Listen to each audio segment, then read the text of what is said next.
Hello, everyone. Multiple sources are covering this story right here. So I took my screenshots from Sky News, but it is on other sources as well. It is on Reuters. It's on BBC. So it's out there. You can definitely find it. And that is yet another horrific war crime committed by Russia. It is being referred to as the drone safari. The footage is showing a drone pursuing a street vendor, a vegetable seller, around his van before exploding after the man dives for cover. And the victim survived, fortunately, and had a chance to speak about this from the hospital. This is not the first time we had a Russian drone chasing civilians. This incident took place in the southern city of Kherson. We talked about Kherson multiple times. It's along with my home city of Zaporizhia. It's another southern city that is getting pounded regularly. But I mean, this, despite all of the atrocities otherwise committed by Russia, this one stands out because it's like something out of an apocalyptic movie or something. Can you imagine being hunted for sport, for fun by somebody? And unfortunately, in the other cases, some of the victims did not survive. Some of the victims were killed, even if they were carrying a white flag and were unarmed. I mean, it's unimaginable. I'm glad this man survived. Again, I never begrudge anyone any kind of joy or sigh of relief if they themselves or their loved one had survived. So I'm glad this one survived, but think about all the other ones that did not. And this is on top of the daily shellings, the ballistic missiles, the drones, the glide bombs, and so on and so forth.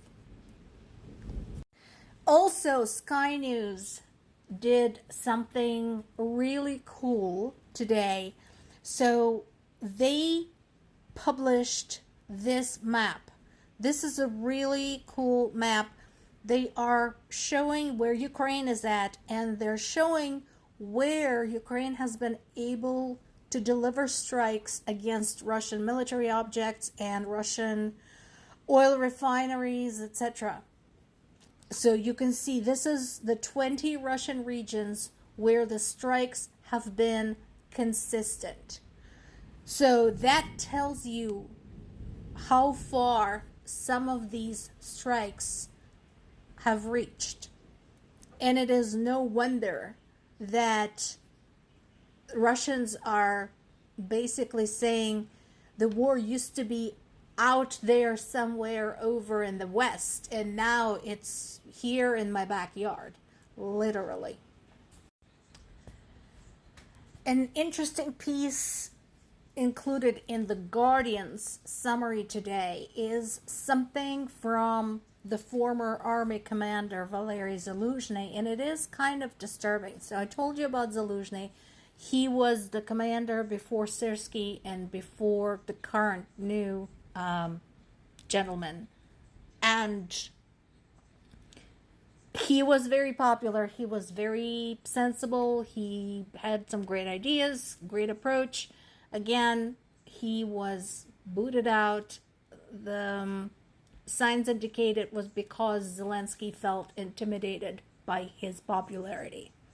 And at the time, I pointed out that this was no time to play a popularity contest. So this is somebody who is not just going to shoot off at the mouth. Okay, so this is something with a lot of experience. And he had expressed a fairly pessimistic view of Ukraine being able to join NATO. What he is saying is that Ukraine cannot keep up with military capabilities of NATO. Now, this guy worked personally for 12 years on ensuring that Ukraine met NATO standards.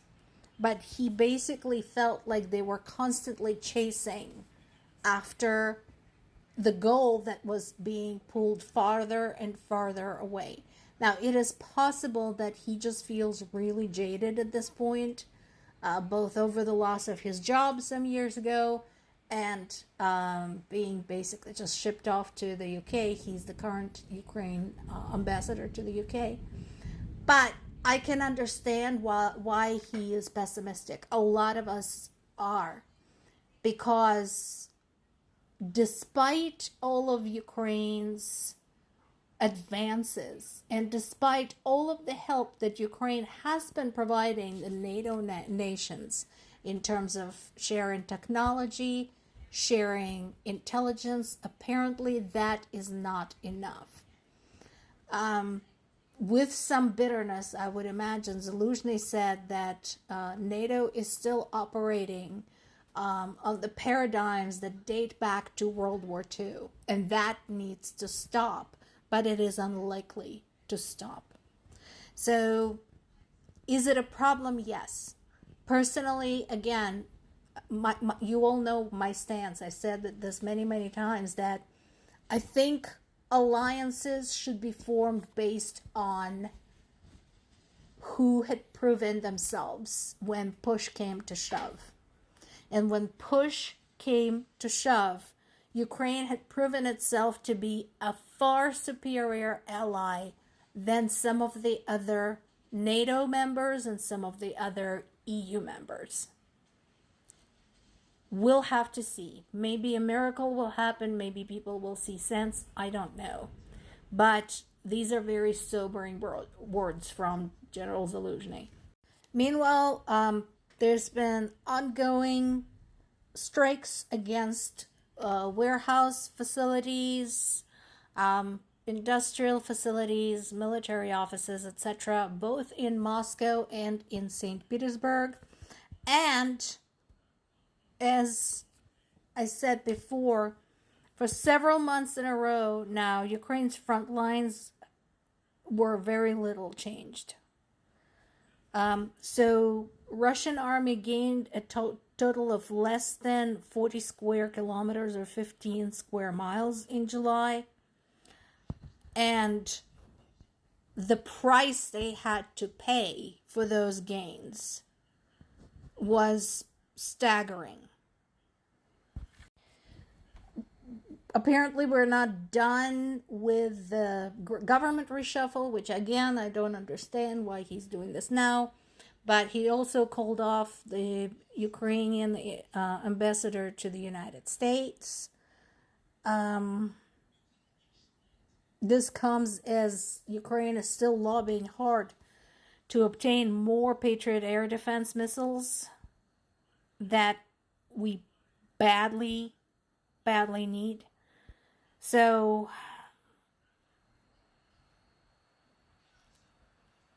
again, not sure what's going on.